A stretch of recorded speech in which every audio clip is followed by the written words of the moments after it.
Hello, in this video we're going to look at what information Bashar shares with us in his May session of 2022. As you might have already seen, the session is called the Deconstruction of the Physical Mind, and it's focused around the structure that our physical mind works with and how we can use it to live a more prosperous life. And the structure, as Bashar explains it, is built out of a trinity consisting of the unconscious physical mind, subconscious physical mind, and the conscious physical mind. After the intro, we're going to go deeper into what that means and gather all the pieces at the end so that we can get a better picture of the idea that Bashar is sharing with us. So stick to the end and let's apply everything together with a positive mindset.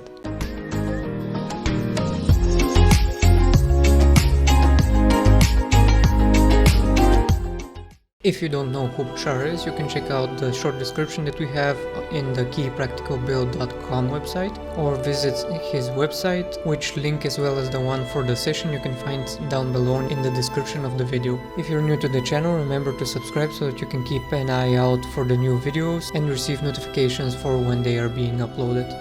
To help the video reach more people, like and share it, because this brings it up in YouTube's ranks and it starts sharing it and showing it to more people. In short, Bashar continues to share ideas with us that can help us express ourselves more fully, to be more of ourselves with a more positive mindset if we so desire and choose to. And the example here in this session is when he starts talking about the structure of the physical mind. In this session specifically, it's focused around the idea of these three consciousnesses, let's call them that for now, and how they work together in unity, as well as how it looks practically, and how we can use them to develop easily. Meaning that we get to take a look at the process from both sides, one end to the other and in the other direction as well, from the other end to the one end. In the beginning, Bashar reminds us that the personality that we represent is built out of a trinity of thoughts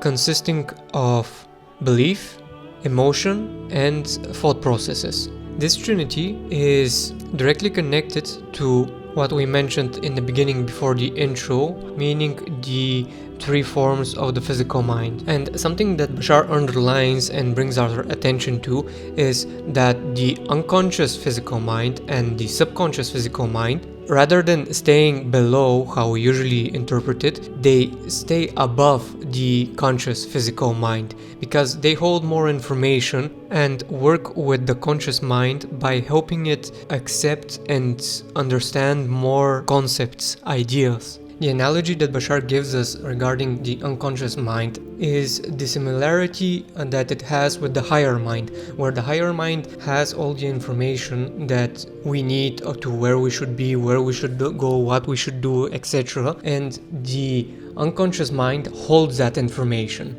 This is where the interaction happens, where the unconscious physical mind shares the information with the subconscious, which in turn acts like a filter for the conscious physical mind to establish what information it can take and analyze at the moment so that it can grow more. This is where we receive specific ideas, concepts that we then can apply in our chosen direction of development. From there on, the idea is that when we find something that we consider as negative, or we find a challenge, or we find a blockage that we have, to transform those frequencies and change into a more expansive or positive mindset, which will help us perceive, use, and apply more information, thus allowing the unconscious mind to filter more and more information through, and subsequently for us to use that information to develop more and more and expand our consciousness, as it were. Respectfully, you can guess that we're the ones that decide how much information we can filter through, how much information we can receive at any given point in time. And this is how the process works on the other side, how we communicate with the unconscious and the subconscious physical mind. Meaning that it's all about us choosing what to accept, perceive, use, etc. And this is where it becomes clear of how important it is to choose consciously what we're going to do, how we're going to do it, and to see how we're going to transform it into something positive, especially if we believe that it's something negative, something in the way or something that is frightening. And in doing so, to receive more information, to develop a new mindset, to see more connections, and initially to become more aware of ourselves and respectfully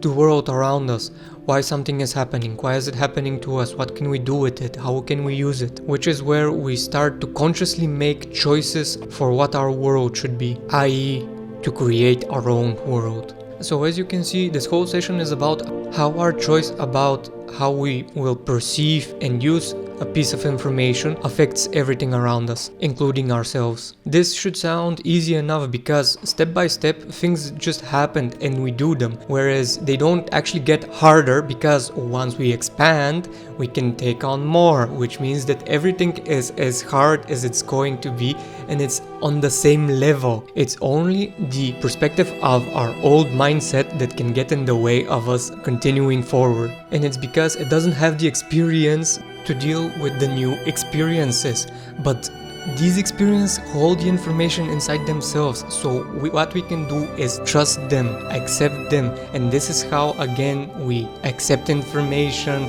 transform it into something positive, and we're using the same process. And this is the only thing that we should focus on because this is what is here and now in this moment. Best part is that after a passage of time, thanks to our space-time property, we can look back just by going through the steps that we've taken and experience the feeling of change, because we can see the difference between all of those singular moments and how they developed together. And this is where the fun is, seeing that difference, since we typically don't think that there is one. Of course, one of the best advices that I can give you is to go and check out the session for yourselves, because this is my interpretation, this is how I understand it, this is how I see it, and since it's a singular point of view, it might be limited for some of you, which is why I really would advise you to go and check out the session and reach your own conclusions, and in doing so, expand in a unique way, which I, at this point in time, am unable to offer you, but you can do yourselves.